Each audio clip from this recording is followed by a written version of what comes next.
What's up, fellow RC addicts, enthusiasts, and just anybody with an interest in the RC hobby? Bear down here with you today. So we've got the Axial SMT10. What we're going to be doing today is taking some of the silicone earplugs, and we're going to go ahead and be putting that in the rear spool for the planetary gears and the rear diff. And the reason we're going to be doing that is actually a couple. Number one reason is I don't want to go full locked with this because it's my son's truck and he's going to be jumping it and wants to get some decent steering. So I don't want to go full lock with it, but we do want to get some of the benefits of having the tires spinning at the same time. So we're just going to stick with the rear right now. So with this, it's going to act a lot like the rear is locked, and it's going to get the tires to spin at pretty much an equal rate regardless of which one has more traction. But you're still also going to get that slight little bit of give if you land funny or something happens. So we're not going to be breaking parts in the diff or driveline or anything like that. So we're going to be doing that for easier donuts. We're also going to be doing that for when we're doing the wheelies, now that we have the Castle brushless motor in there. When we do the wheelies, when the wheel comes up, if we're crooked at all, the wheel that's higher in the air will start spinning faster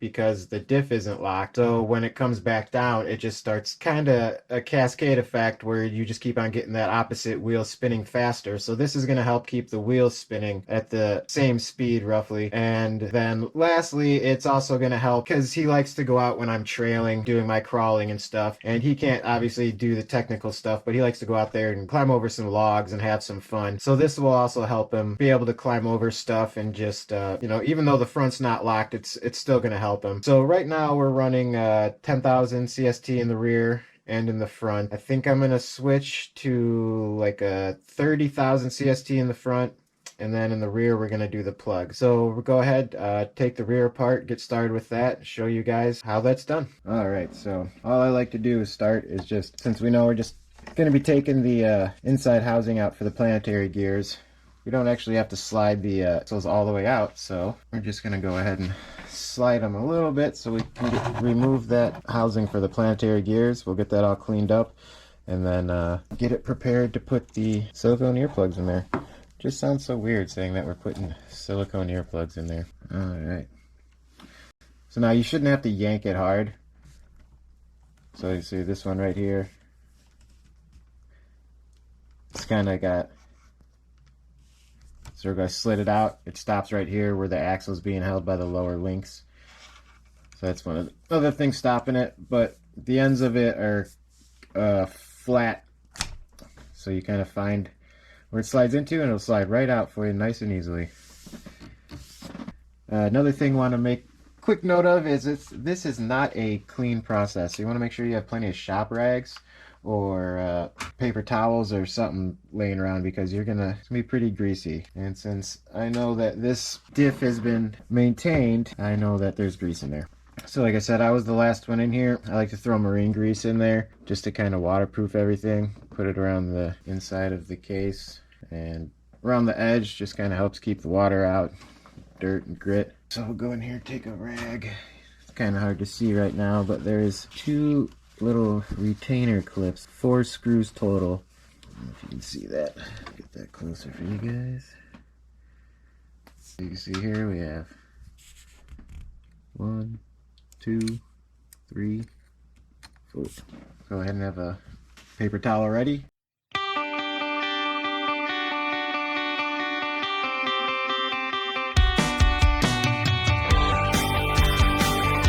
Alright, once you have that, those pins out, take a little flathead screwdriver right where the seam is, and it should just kind of... I guess if you don't have a camera in between you and your work, it makes things a little easier too. There you go. That's basically just the suction of the grease holding it on.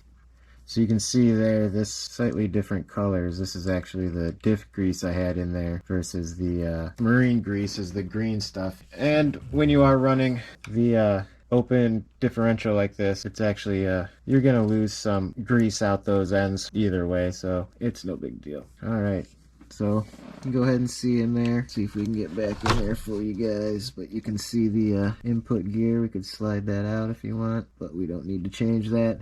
Back. I'm gonna go ahead and get the truck out of the way, get some of this stuff cleaned up, and then I'll be right back. All right, so we're back. I've got the spool all cleaned up, all the grease out of it. We're gonna go ahead and start putting the planetary gears back in there. Guy in the bottom, shaft, on the shaft. It's got the little slot right here for the pin to slide into. Drop that in, slide the planetary gears to the outside. See it spinning in there now. So we're gonna go ahead now, start off with one piece of the silicone earbuds. We're gonna kind of get it kneaded, work it a little bit so we can push it in there. It's not a very big spool, so I think we'll start off with half of an earbud and kind of go from there. But we want to make sure this is pretty packed in there. So we'll get that nice and pliable. Get that nice and worked. Rip that in half. And we're just going to go ahead and take a little bit more out of that. It's a lot easier to add than it is to try to take everything out and take that silicone plug out. So I'm just going to go in there. I want to make sure that we're getting below this level. We almost got like the perfect amount going on right there. So you want to make sure we're getting that pushed all the way in. Alright, so we are going to have to be careful because the ring gear right here also has another planetary gear that's going to go in here. So actually needs to be far enough in there to be able to get it to sit nice and flush. Looks like that's about where we're at right now. So take that out again. Good to go. So we'll go ahead and start putting that back together. And that's really all there is to that, is you just basically want to make sure that you got it all cleaned out. You got pretty much all the air pockets taken care of in there. You don't want too little, you don't want too much. I did clean up all the marine grease on the outside of the ring gear and everything inside the actual diff housing. I'm going to go ahead and put a little bit more marine grease in there. I cleaned it out because some of the differential fluid did leak out. I think I had the 10,000 like I said in there. I'm probably going to look into changing the front to, let's see here, I got 100,000, 60,000, 2,000, and 10,000. So probably jump up to that 60,000 in the front, kind of see how it handles from there. I don't want to go too thick. I still want it to be able to turn well, you know, not be pushing. So I was really more concerned about getting that more of a locked diff feeling in the rear for him. They said to help control the wobble on the wheelies, do better burnouts, and then just so he's able to have a little bit more fun when we're out trailing. So this did add quite a bit of weight to this rear diff too, but we've got that packed. I'm going to go ahead and get the truck back in camera view. We'll get that put together. Alright, so we've got the truck back in position. Got the pumpkin right there. Before I go ahead and slide that back into position, it's going to take a little bit of marine grease. Just going to kind of rub it around the outside of the ring gear. Not too much. You hear a lot of people saying pack your diffs if you don't want to get water and stuff in there. And yes, to a certain point, you want to do a pretty decent job of putting some marine grease in there, especially if you plan on spending a lot of time in mud and water. But you can put too much in there, and if you just pack your whole diff full of marine grease and stuff like that, you're going to end up putting a lot more resistance and strain on your drive components. I'm going to put a layer around the outside pumpkin cover. Usually put some down inside the axles. You can kind of see it sticking out where the bearing comes in. So it's just wherever water has the possibility of getting in is kind of where you want to grease it. You don't want it to be the whole pumpkin being filled with the grease. Go ahead and just slide this back into place. Go ahead and put the covers on. Oops. Flat always goes in towards the bearing.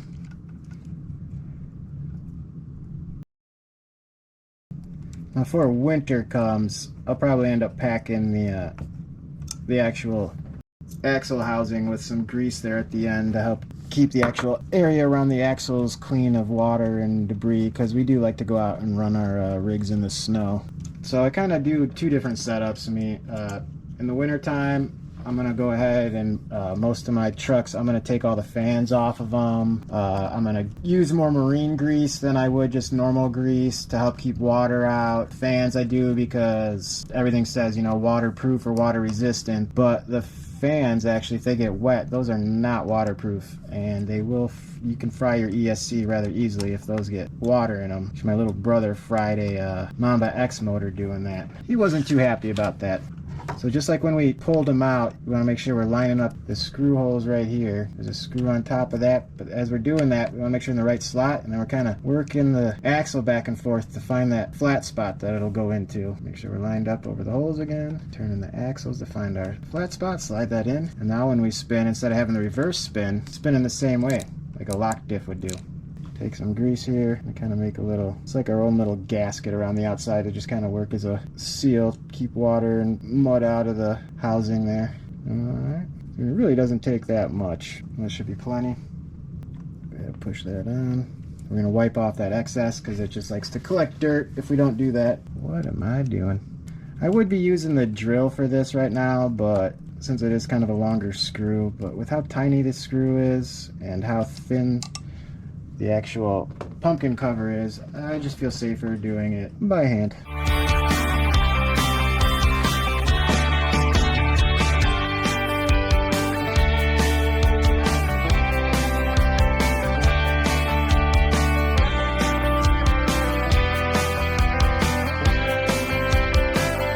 Cinch these down a little bit. I mean, this is plastic going into plastic, so you don't, once you start having troubles turning it, you don't want to keep on going because you will strip that out and then kind of screwed. For that, go ahead and just wipe the outside, the extra marine grease that came out. Go ahead and throw a couple little of the screws in the stub ends here so we don't have to worry about the axle sliding out of the spool. The two underneath here. Sorry if I'm taking you guys out of shot, but I don't think you need to see me putting the little baby screws in here. Now we just have to reattach that drive shaft. You can see that there's the hole in the input, and we want that to line up the hole in the actual axle shaft right there. We're going to go ahead, take our grub screw, I guess it'd be a grub pin. Go ahead and slide that back in there, tighten it up. Alright, so we've got the axle shaft reattached, pumpkin's done. Go ahead and put the wheels on. That's all, that's really to it for putting the silicone earbuds into the spools to try to get that more of a lock effect while still having the give of a spool and not worry about breaking stuff like you would if you had actual locked axles. So I hope you guys think that video was helpful. If it was, go ahead and give it a thumbs up. If you're not already subscribed and you guys would like to see how the truck handles with silicone earbuds in the back, go ahead and hit that subscribe button. If you guys don't do any, at least go out and have some RC fun, folks. Bear down out.